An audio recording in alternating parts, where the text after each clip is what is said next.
বিরতির পর স্বাগত। এখন খবর বিস্তারিত। পথ দুর্ঘটনায় মৃত্যু হলো দুই নাবালকের। ঘটনা আমবাসা থানাধীন জগন্নাথপুর এলাকায়। রাত 10টা নাগাদ একটি গাড়ি হঠাৎই ওই দুই নাবালককে চাপা দিয়ে পালিয়ে যায়। পুলিশ এই ঘাতক গাড়িটির তল্লাশি চালাচ্ছে। পথ দুর্ঘটনায় মৃত্যু হলো দুই নাবালকের। ঘটনা আমবাসায়। গতকাল রাত আনুমানিক 10:45 নাগাদ আমবাসা থানাধীন জগন্নাথপুরের 2.5 মাইল এলাকায় রঞ্জিত রিয়াং এবং পবিত্র ত্রিপুরা নামে দুই নাবালক রাস্তায় ঘুমিয়েছিল। হঠাৎ করে একটি গাড়ি এসে দুজনের মাথা পিষ্ট করে পালিয়ে যায়। রাত 2টা পর্যন্ত এলাকায় চিরুনি তল্লাশি চালাবার পরও গাড়িটির খবর পাওয়া যায়নি। খবর পেয়ে আমবাসা থানার ওসি, এসডিপিও এবং এডিশনাল এসপি ঘটনাস্থলে পৌঁছে তল্লাশি শুরু করলেও গাড়ির হদিশ পাওয়া যায়নি। তবে একজনের বক্তব্য অনুযায়ী গাড়িটি ছিল ট্রাক, যাতে জলের ড্রাম বোঝাই করা ছিল। প্রাথমিকভাবে ধারণা করা যাচ্ছে যে যেসব গাড়ি দিয়ে ভিতর এলাকায় জল দেওয়া হয় তাদের মধ্যে একটি গাড়ি হবে। তবে রাত 2টা পর্যন্ত গাড়ি বা চালকের খোঁজ পাওয়া যায়নি। আমবাসা থেকে পূর্ণিমা বিশ্বাসের রিপোর্ট, খবর ত্রিপুরা। অমরপুর চেলাগাঙ্গের কিশোরী বর্ষা সাহা হত্যাকাণ্ডের তীব্র নিন্দা জানান প্রাক্তন মন্ত্রী জহর সাহা।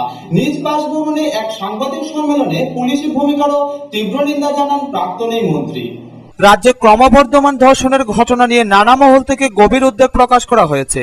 গতকাল অমরপুর মহকুমায় দুটি ধর্ষণের ঘটনার প্রেক্ষিতে শাসক দল এবং পুলিশের ভূমিকার তুমুল সমালোচনা করেছেন প্রাক্তন মন্ত্রী এবং কংগ্রেস নেতা জহর সাহা। নারী নির্যাতন এবং শিশু ধর্ষণের ইস্যুতে তিনি প্রদেশ কংগ্রেসের সমালোচনাতেও গা ভাসান। জহর সাহার বাড়িতে আয়োজিত সাংবাদিক সম্মেলনে উপস্থিত ছিলেন ধর্ষিতা মেয়েটির পিতা। তিনি ধর্ষকদের ফাঁসির দাবি জানান। এদিন চেলাগাঙ্গে শিশু খুন ও ধর্ষণের ঘটনায় পুলিশি ভূমিকার তীব্র নিন্দা জানান জহর সাহা। তিনি বলেন, অভিযুক্তের বিরুদ্ধে খুনের ধারায় মামলা নেওয়া হলেও তাতে ধর্ষণের ধারা অন্তর্ভুক্ত করা হয়নি। তার বক্তব্য, ক্রমবর্ধমান নারী নির্যাতন এবং ধর্ষণের ঘটনায় কংগ্রেসের প্রতিবাদ কর্মসূচি নেই। ওরা শাসক দলের কাছে বিক্রি হয়ে গেছে বলেই প্রকৃত বিরোধী দলের ভূমিকা পালিত হচ্ছে না। তাদের এখান থেকে সরাইয়া নেওয়া হইব। পুলিশের একদম নাকের ডগায় 50 গজ দূরে তারা এখানে আছে এবং রাতের বেলা যায় বাড়িতে যাই ওখানে হুমকি দেয় ওই পরিবারের উপরে। এখন তারা নিরাপত্তাহীনতা, ওইটা উনি কইবেন, ওনার কথাটা উনি কইবেন। এই পরিবার নিরাপত্তাহীনতায় বিচার তো পায় না, আসামি এখনো ধরে নাই। সব থেকে দুঃখজনক, এখন বিধানসভার অধিবেশন চলছে, এখানে বিরোধী দল আছে, রুলিং পার্টি নাইলে কিছু করবে না, কিন্তু এখানে বিরোধী দল আছে। বিরোধী দলের এখানে অস্থায়ী নেতা আছে, কংগ্রেসের এখানে কামচালক সভাপতিও আছে। আরো বিধানসভা এখানে সোচ্চার না কেন? কি স্বার্থে? কি স্বার্থে তারা চুপচাপ? এত বড় ঘটনা দিল্লিতে পার্লামেন্ট অচল করে দিছে। দিল্লির একটা ঘটনার পর পার্লামেন্ট চলতে দেয় নাই। প্রধানমন্ত্রীকে ক্ষমা চাইতে হয়েছে, দুঃখ প্রকাশ করতে হয়েছে, এসুরেন্স দিতে হয়েছে দেশবাসীর কাছে যে এই ঘটনার পুনরাবৃত্তি যাতে না হয়, তার জন্য আমরা সচেষ্ট হব। আর আমার এখানে রাজ্যের বিধানসভায় চলছে শুধু ওই মুখ রক্ষার জন্য কয়েকজনকে নিয়ে মৌন মিছিল করে দিচ্ছে। এটা তো শেষ না, এটা তো কথা না। সমাজের এই ধরনের কাজ নিন্দনীয়। গত এই 7ম বামফ্রন্ট সরকার প্রতিষ্ঠা হওয়ার পর তেলিয়ামুড়া সাব ডিভিশন বলেন, খোয়াই সাব ডিভিশন বলেন, ওদিকে কাঞ্চনপুর সাব ডিভিশন, তখন সেন্সেস হয়ে গেছে। সেন্সেস হওয়ার পর মেয়েটা তার খুঁজে পারত না, তখন কিন্তু অন্যেরা সবাই গেছে। কিছুক্ষণ পরে এখানে কিছুক্ষণ পরে কি করছে, তার যখন মানে সে গানতে ফিরছে, সে কানতে আসছে, তখন ওখানে একা একা আর হয়ে যায়, কাঁদতে আসবে। এর মধ্যে একজন হইল প্রসেনজিৎ জমাতিয়া।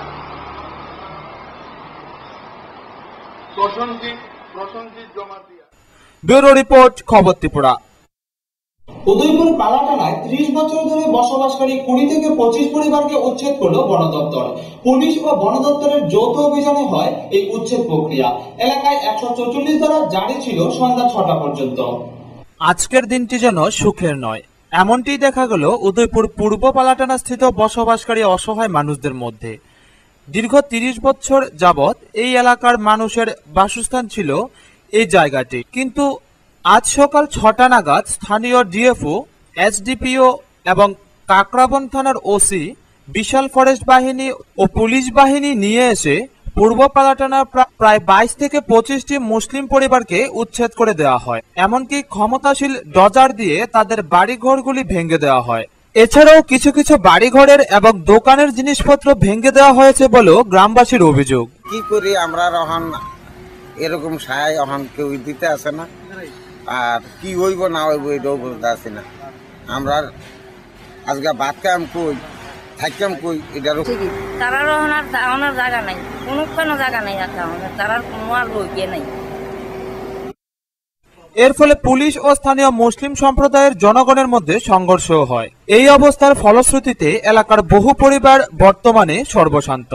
এই খবর পেয়ে কংগ্রেসের প্রাক্তন বিধায়ক সুবল ভৌমিক দুপুর 1টা নাগাদ ঘটনাস্থলে পৌঁছেন এবং প্রশাসনের এই কার্যকলাপকে অত্যন্ত নিন্দনীয় বলে অভিযোগ ব্যক্ত করেন।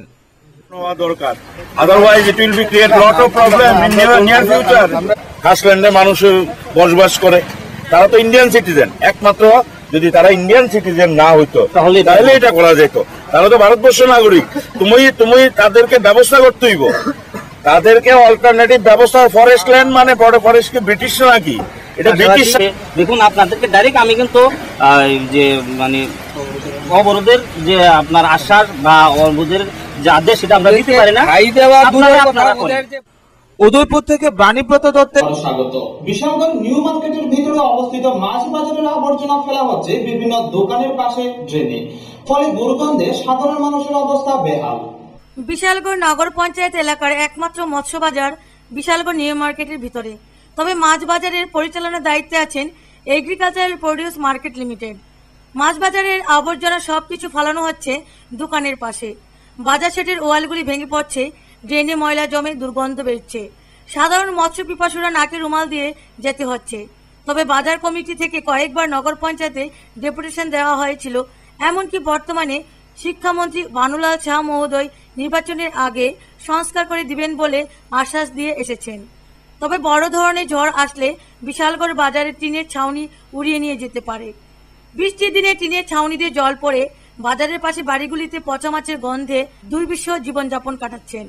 বাজারে একটি কল, তাও আবার অচল হয়ে আছে। মাছ বাজার থেকে প্রত্যেক মাসে কর দিচ্ছে এগ্রিকালচারাল প্রডিউস মার্কেটকে। তারাও বাজারের উন্নয়নমূলক কাজে হাত দিচ্ছেন না। বাজার ব্যবসায়ীদের দাবি, পরিত্যক্ত জায়গা সহ বাজার ভেঙে নতুন করে বিশালগড় মাছ ব্যবসায়ীদের স্টলের দাবি রাখেন উচ্চশিক্ষামন্ত্রী ভানুলাল শাহর নিকট। কইছিল আমরা নির্বাচনের আগে একটা দলের ক্যাপ্টি অভিযোগ কইয়া গেছে যে আমরা এটা অতি সত্য করে দেবে, এখন বন্ধ করতে আমার অন্য সমস্যা নাই, এটা তো নিষ্ঠা করে দিছে। আমরা বাজারটা ভাঙ্গা করে নিব, তারা সুন্দর হয়ে কইছে বিশালগড় থেকে শম্পা ভৌমিকের রিপোর্ট, খবর ত্রিপুরা। ধর্মনগর জুড়ি সেতুর উপর 10 কেজি গাঁজা আটক করল পুলিশ ও বিএসএফ এর যৌথ বাহিনী। গ্রেপ্তার করা হয় 2 যুবককেও। কেনাবেচার জন্যই গাঁজাগুলি নিয়ে আসা হয়েছিল বলে জানায় ধৃতরা। আবারও প্রচুর পরিমাণে গাঁজা উদ্ধার করল বিএসএফ। এবার প্রায় 10 কেজি গাঁজা উদ্ধার হলো ধর্মনগরে। বিএসএফ এর জওয়ানরা গোপন খবরের ভিত্তিতে ধর্মনগর শহর থেকে উদ্ধার করে এই গাঁজা। বিএসএফ এর কাছে খবর যায় যে ধর্মনগর নতুন মোটর স্ট্যান্ড সংলগ্ন এলাকায় 2 জন লোকের মধ্যে 2টি গাঁজা ভর্তি ব্যাগ আদান প্রদান করা হবে। তখন বিএসএফ ও ধর্মনগর পুলিশের যৌথ অভিযানে জুড়ি নদীর উপর ব্রিজ থেকে 2 যুবক সমেত উদ্ধার করে ওই গাঁজা। প্রায় 10 কেজি গাঁজা উদ্ধার হয়েছে ওই 2টি ব্যাগ থেকে। ধৃত 2 যুবক হলো পেচারতলের মদন মালাকার এবং মাছমারার রতন বৈষ্ণব। ধৃতরা জানায় তারা প্রায় সবসময় এভাবে একে অপরের থেকে গাঁজা কেনা বেচা করে। ধর্মনগর পুলিশ ধৃতদের জিজ্ঞাসাবাদ করছে।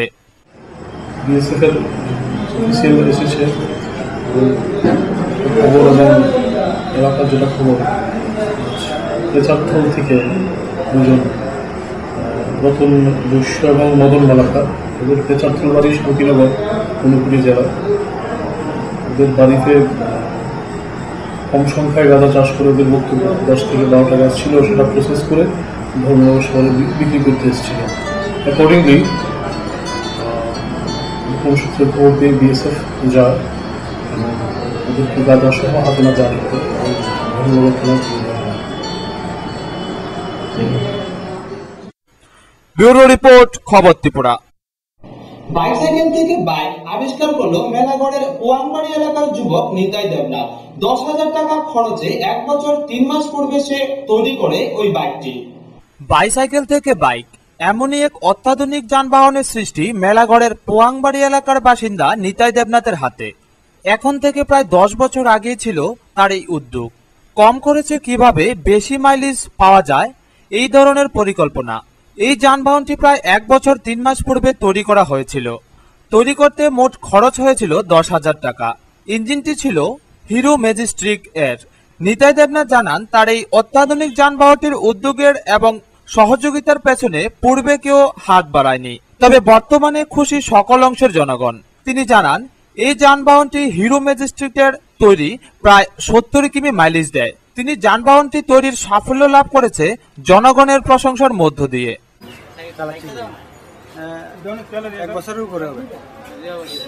উদয়পুর থেকে বাণীব্রত দত্তের রিপোর্ট, খবর ত্রিপুরা। সোনামুড়া শহর থেকে 5 মিনিটের দূরত্বে শোভাপুর তহসিল অফিসটিতে প্রায় সময় ঝুলছে তালা। এলাকাবাসীর অভিযোগ, অফিসের জানালা খুলে দরজায় তালা ঝুলিয়ে বাড়িতে অন্যান্য কাজে ব্যস্ত থাকেন অফিসের 4র্থ শ্রেণীর কর্মচারী। পর্যাপ্ত কর্মচারী থাকা সত্ত্বেও প্রায় সময়ই বন্ধ থাকছে দপ্তর। সোনামুড়া শহর থেকে 5 মিনিটের দূরত্বে শোভাপুর তহসিল কাছারিটিতে প্রায় দিনই দেখা যায় জানালা খোলা, কিন্তু দরজায় তালা ঝুলছে। দপ্তরটিতে কর্মরত 4র্থ শ্রেণীর কর্মচারী এলাকারই পবিত্র আচার্য নাকি সকালবেলা অফিসের জানালা খুলে দরজায় তালা ঝুলিয়ে বাড়িতে গিয়ে অন্যান্য কাজ করে, অভিযোগ এলাকাবাসীর। তহসিলদার জয় কিশোর রিয়াং অফিসে থাকলেও 4র্থ শ্রেণীর ওই কর্মচারী পবিত্র আচার্যের দেখা মেলা খুবই কষ্টকর। জানা যায়, তহসিলটিতে আরো 3 জন কর্মচারী কর্মরত। এদের মধ্যে 2 জন অফিসে থাকলেও অন্যজনকে নাকি এলাকাবাসী কোনোদিনই অফিসে দেখেননি। আজ আমাদের প্রতিনিধি যখন শোভাপুর তহসিল অফিসে যায়, তখন সে দেখে সকাল 11টার সময় থেকে প্রায় 1টা পর্যন্ত অফিসে তালা ঝুলছে। এ ব্যাপারে রবীন্দ্রনগর গ্রাম পঞ্চায়েতের প্রধান ঝুমা রানী দাসের সঙ্গে কথা বললে তিনি জানান, তিনি নাকি এ ব্যাপারে কিছুই জানেন না, কিন্তু পঞ্চায়েত অফিস থেকে তহসিল অফিসটি প্রায় 100 গজ দূরত্বে অবস্থিত। এখন আপাতত তহসিল বদ্ধ, 2টা জ্বালানা খোলা আছে। কি কারণে বদ্ধ এখন তো ঠিক আমি জানি না, কি কারণে বদ্ধ করে তারা গেছে, কি অফিসে গেছে না কোথায় গেছে ঠিক। স্টাফ এখন পর্যন্ত 3 জনই আছে। ইনচার্জের মিটিং আছে আজকে, SDM এর সঙ্গে, ইনচার্জ SDM এর সঙ্গে গেছে। আর 2 জন কোথায় আছে ঠিক বলতে পারলাম না। না, আমি আমার নলেজে মানে জানা নেই, প্রায় সম্ভব না। তহসিলদার জয় কিশোর রিয়াং আজ SDM অফিসে মিটিং থাকায় তিনি অফিসে যাননি। প্রধানকে দিয়ে SDM এর সাথে যোগাযোগ করা হলে SDM জানান তিনি বিষয়টি দেখছেন, কিন্তু বেলা 1টার সময়ও তহসিল অফিসে তালা ঝুলছে। এদিকে আমাদের প্রতিনিধি 4র্থ শ্রেণীর কর্মচারী পবিত্র আচার্যের বাড়িতে গিয়ে দেখেন তিনি তার স্ত্রীর সাথে আম কাটায় ব্যস্ত। এখন প্রশ্ন হলো, কিভাবে একটি গ্রাম পঞ্চায়েত অফিসের নাকের ডগায় এবং মহকুমা শাসকের কার্যালয় থেকে প্রায় 5 মিনিটের দূরত্বে এভাবে দিনের পর দিন এই অফিসটিতে তালা ঝুলছে।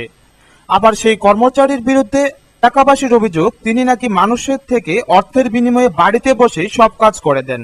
এলাকাবাসীর মধ্যে এ ব্যাপারে খুব বিরাজ করছে। বন্ধ কি লাগে কি কারণে খাইতে গেছে, যাতে ওর রূপ নাই যে খাইতে গেছে, এর মধ্যে 2 জন আছে।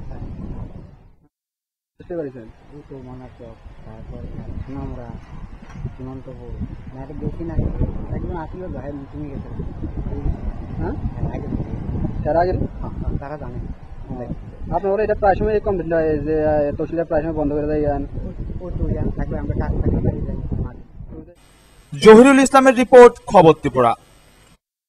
আগরতলা রামকৃষ্ণ সেবা মন্দিরের প্রতিষ্ঠা দিবস উপলক্ষে ধর্মনগর রামকৃষ্ণ সেবা সমিতির উদ্যোগে হয় এক রক্তদান শিবির।